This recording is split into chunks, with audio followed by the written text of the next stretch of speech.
శంకరయ్య, నీకు ఇప్పటికే 2 సార్లు హార్ట్ స్ట్రోక్ వచ్చింది. ఇంకోసారి వచ్చిందంటే బ్రతకడం కష్టం. నీకు చాలా సార్లు చెప్పాను నువ్వెక్కువ పని చేయకుండా రెస్ట్ తీసుకో అని. కానీ నువ్వు కూతురు ఆనందం అని చెప్పి నీ ఆరోగ్యం పాడు చేసుకుంటున్నావు. ఇలా అయితే బ్రతకడం కష్టం అయ్యా. నా కూతురి ఆనందం కంటే నాకేది ముఖ్యం కాదు. తనని ఆనందంగా ఉంచడంలోనే నేను ఆనందంగా ఉంటాను. నాన్న త్వరగా రా నాన్న, నాకు బాగా ఆకలేస్తుంది. తొందరగా ఇంటికి వెళ్ళిపోదాం. మరేం పర్లేదు డాక్టర్, నేను చూసుకుంటాను. నాన్న, నాకు బాగా ఆకలిసినప్పుడు ఆ ఆకలి తెలియకుండా ఒక పాట పాడతారు కదా, పాడండి నాన్న.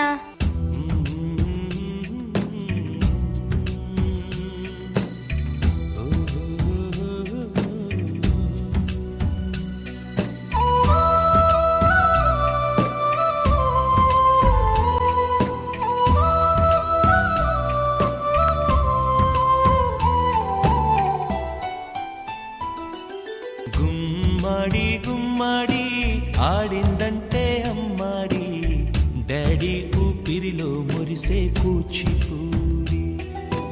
చిందాడి చిందాడి తుళ్ళిందంటే చిన్నారి, మమ్మీ చూపుల్లో చూడు ఎంత వేడి. నాన్న, కాళ్ళు నొప్పొస్తున్నాయి నాన్న.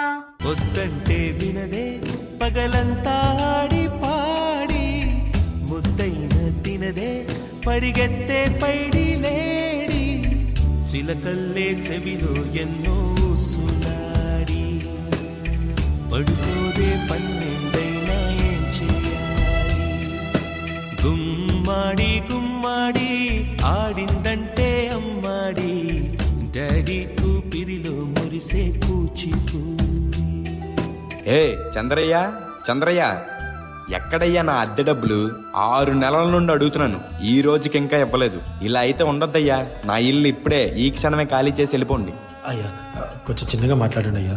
లోపల నా కూతురు నిద్రపోతుంది, విన్నదంటే బాధపడుతుంది. ఎలాగైనా 2 రోజులు మీ డబ్బులు కట్టేస్తానయ్యా. ఏంటి చిన్నగా మాట్లాడాలా? అద్దె కట్టడం చేత కాదు గాని కూతురు ముందు పరువు కావాల్సి వచ్చిందా?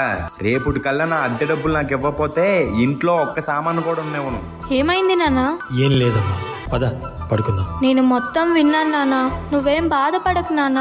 నేను బాగా చదువుకొని ఒక మంచి ఉద్యోగం చేస్తాను. మనమే ఒక మంచి ఇల్లు కట్టుకొని ఆనందంగా ఉందాం. అప్పుడు ఎవరికి డబ్బులు ఇవ్వాల్సిన అవసరం లేదు కదా. నువ్వేం బాధపడకు నాన్న.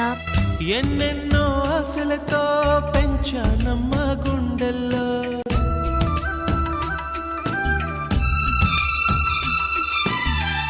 ఎన్నెన్నో ఆశలతో పెంచానమ్మ గుండెల్లో, నువ్వే నా కలలన్నీ పెంచాలే నీ కన్నుల్లో.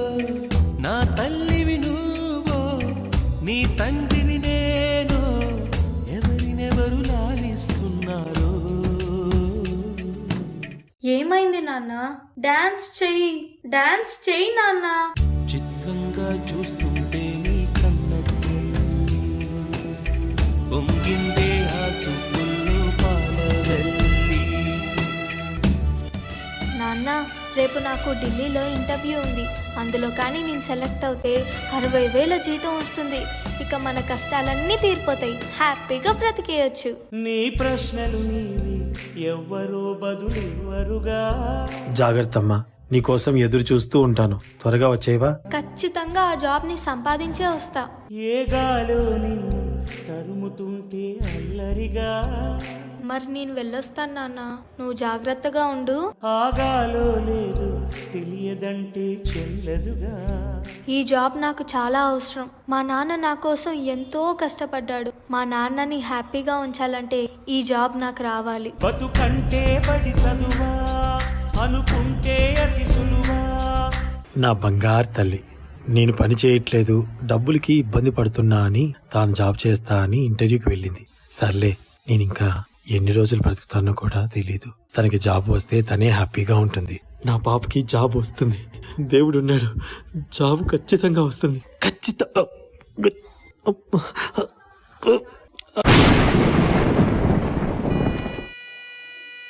పొరపడినా పడినా జాలి పడదే కాలం మనలాగా. You are selected. నీకు ఈ జాబ్ వచ్చింది. Thank you so much sir. నాకు జాబ్ వచ్చిందని తెలిస్తే మా నాన్న చాలా హ్యాపీగా ఫీల్ అవుతారు. ఇప్పుడే ఈ విషయం మా నాన్నకు చెప్పాలి. ఏంటి నాన్న ఫోన్ లిఫ్ట్ చేయట్లేదు? సరేలే, డైరెక్ట్ గా వెళ్ళి సర్ప్రైజ్ చేద్దాం. ఆయన హ్యాపీగా ఫీల్ అవ్వటం నేను కల్లారా చూడాలి. ఒక నిమిషం కూడా ఆగిపోదే నువ్వు వచ్చేదాకా.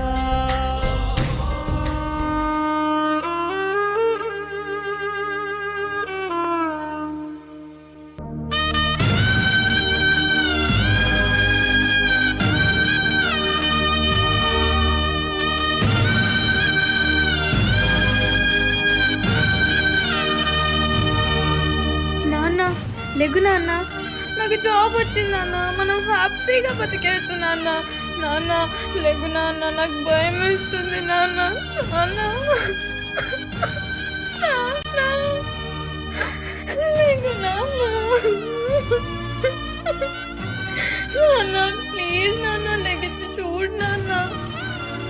అందులో కానీ నేను సెలెక్ట్ అయితే 60,000 జీతం వస్తుంది. ఇక మన కష్టాలన్నీ తీరిపోతాయి, హ్యాపీగా బ్రతికేయచ్చు. నాన్న లెగ్గు నాన్న, నాతో డాన్స్ చేస్తావు కదా నాన్న, ఇప్పుడు కూడా చేద్దాం లే నాన్న. నాతో కలిసి డాన్స్ చేయి నాన్న, ప్లీజ్ నాన్న. నాన్న